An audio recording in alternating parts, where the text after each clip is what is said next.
आज हमारे साथ हैं रोशानी ज़हरा जो जिन्होंने अभी नीट का एग्ज़ाम क्लियर किया है, जो मेरठ के टॉपरों में से है।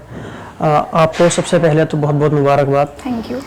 आपको डॉक्टर बनने के लिए किसी ने मोटिवेट किया है या आप बचपन से चाहती थी बनना? मेरे मोटिवेशंस रहे हैं मेरे पेरेंट्स, मेरे फैमिली मेम्बर्स, मेरे फ्रेंड्स और मेरे टीचर्स। जब मैं किसी को देखती थी कि हेल्पलेस फील करती थी कि देख के कि मैं किसी के लिए कुछ नहीं कर सकती, तब आई ट्राइड कि I should be a doctor and help others. तो आपने किस लेवल पे सोचा कि मुझे एक डॉक्टर बनना चाहिए? I want to be a cardiologist to help others and make them survive for their health. तो ये कब सोचा आपने?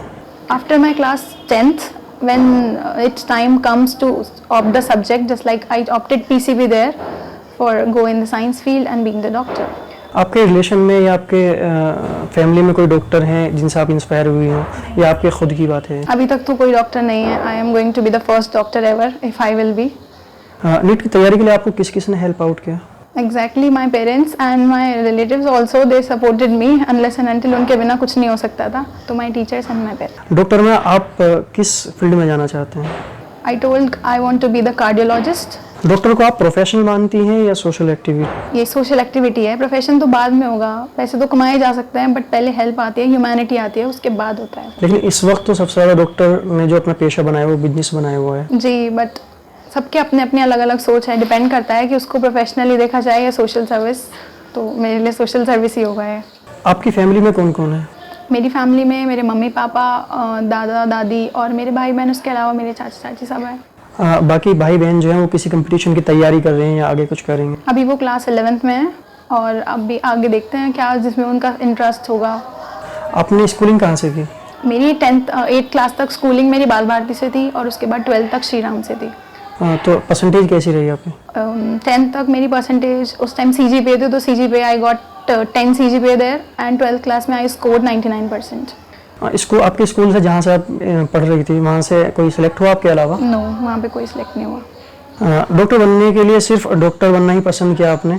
कोई और फील्ड में जाना क्यों पसंद नहीं किया? भाई सेम चीज़ आती है, सबका अपना फील्ड ऑफ इंटरेस्ट होता है। वही चीज़ मेरा इंटरेस्ट बायोलॉजी में था एंड ऑल्सो डॉक्टर वाला। जब मैं किसी को देखती थी डॉक्टर, तो I said I want to be a doctor.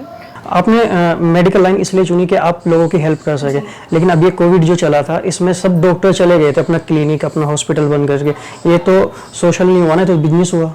हाँ, वो एज आई सेड कि सबका अपना अपना थिंकिंग होता है, बट ये उन्होंने गलत मैसेज दिया। कोविड था तो डॉक्टर्स के लिए रिस्पॉन्सिबिलिटी थी कि वो एक अच्छा मैसेज सेट करें, लोगों की हेल्प करें। बट कुछ डॉक्टर्स ने ऐसा किया कि अपना क्लिनिक बंद किया, बाकी they are there to help others. ऐसा भी हुआ है जैसे कोई पेशेंट गया है, उसको कुछ और बीमारी है, लेकिन वो पहले बोल रहे हैं कि कोविड का टेस्ट होगा। ये तो लोगों के मन की बात थी ना, सबको लगता था कि पहले टेस्ट होना ज़रूरी है, तो टेस्ट कराना ही चाहिए। तो गलत है ना, टेस्ट तो होना ही चाहिए। तो अगर आप डॉक्टर होती, आपका कोई हॉस्पिटल होता, तो आप ओपन रखते या क्लोज करते? नहीं, मैं तो पक्का ओपन रखती। डॉक्टर बनना ये इसीलिए तो सोशल सर्विस है कि डॉक्टर बन के हम लोग की हेल्प करना चाहते हैं, ना कि उनसे बचने के लिए घर में रहना। आपका टाइम टेबल क्या रहा?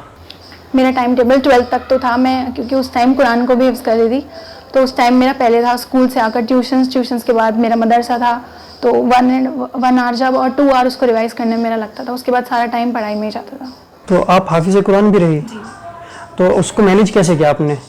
मैनेज डेली रिवाइज करके उसको हमेशा 2 आवर्स और 1 आवर तो उसके लिए हमेशा निकाला ही था पढ़ने के लिए उसको। जो ये कहा जाता है या आरोप लगता है या ये कहा भी जाता है कि मुसलमान जो मदरसे में पढ़ते हैं वो मुसलमान के पीछे होने की वजह है। नहीं, ऐसा कुछ नहीं है। ये लोगों की गलत सोच है कि सब अपने रिलीजन को फॉलो करते हैं, और अपने रिलीजन को फॉलो करने से कोई पीछे कैसे जा सकता है।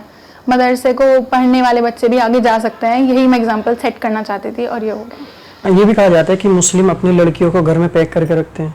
नहीं, ये लोग गलत सोच है। ये फिर वही बात है, लोग जो बंद करके रखते हैं तो उनकी अपनी सोच है, बट जो लोग बाहर निकालते हैं, अब तो ऐसे हो नहीं रहा है ना। लोग अपनी मोस्टली गर्ल्स मुस्लिम में भी आगे जा रही हैं, और यही मैं एग्जांपल एक सेट करना भी चाहती थी कि लोग अपने लड़कियों को घर में बंद ना करें, किसी से कम ना समझें। तो वही चीज़ है। आप अपना आइडियल किन्हें मानती हैं? मेरे आइडियल है डॉक्टर APJ अब्दुल कलाम।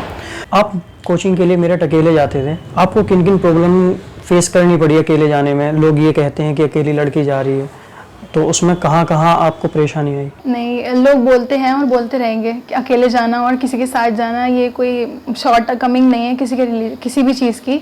अब मेरे रिजल्ट आने पे बहुत सारे लोगों ने मुझे सपोर्ट किया, सपोर्ट करते थे इसीलिए सबकी वेल विशेस आई हैं, मेरी कम्युनिटी हो या कोई भी लोग और हो, सबने मुझे बहुत सपोर्ट किया, सबके फ़ोन्स आए हैं, इससे पता चलता है कि they all are happy for me no matter what the community is. और अगर आपके अंदर टैलेंट है तो आपको हर कोई सपोर्ट करेगा ही करेगा, नो मैटर आप अकेले जाएं या किसी के भी साथ जाएं।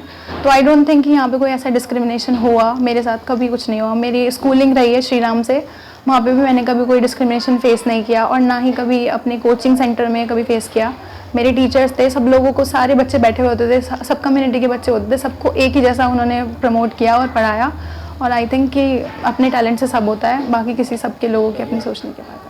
आप लड़कियों के लिए और ख़ास करके अपनी कम्युनिटी की लड़कियों के लिए क्या मैसेज देना चाहेंगे? सबसे पहले मैसेज ये सेट होता है कि जो आज लोग सोचते हैं कि हमारी कम्युनिटी कोई डिस्क्रिमिनेशन फेस कर रही है, तो उनके लिए सबसे पहले ये कि अगर आप खुद अपना 100% दे रहे हैं तो आप कोई डिस्क्रिमिनेशन फेस नहीं कर सकते। अगर आप टैलेंटेड हैं तो हर फील्ड में आपकी डिमांड है और आपको वो मिलेगा, आपका राइट जो भी है। कोई कम्युनिटी छोटी नहीं है और कोई कम्युनिटी हाई नहीं है। अगर आप वही चीज़ें अपना पूरा 100% फोकस है, कंसंट्रेशन है अपने फील्ड के लिए, आपको आपका गोल सेट है, तो आप सब कुछ कर सकते हैं और टैलेंट ही सब कुछ है। बस मेरे हिसाब से यही है कि सब गर्ल्स को, हमारी कम्युनिटी या कोई भी हो, सबको इंडिपेंडेंट बनने के लिए सोचना चाहिए और ख़ुद को किसी से कम नहीं समझना चाहिए, ना तो बॉयज़ से, और उनके इक्वल नहीं, उनसे ऊपर होके चलने की सोचनी चाहिए हमेशा। तो मेरे हिसाब से पढ़ना चाहिए और आगे बढ़ना चाहिए और ये सारी डिस्क्रिमिनेशन की बातों को कि हमें किसी से कम समझा जाएगा, ये सब नहीं सोचना चाहिए। अपना 100% दो और ऊपर वाला हमेशा अच्छा ही करेगा।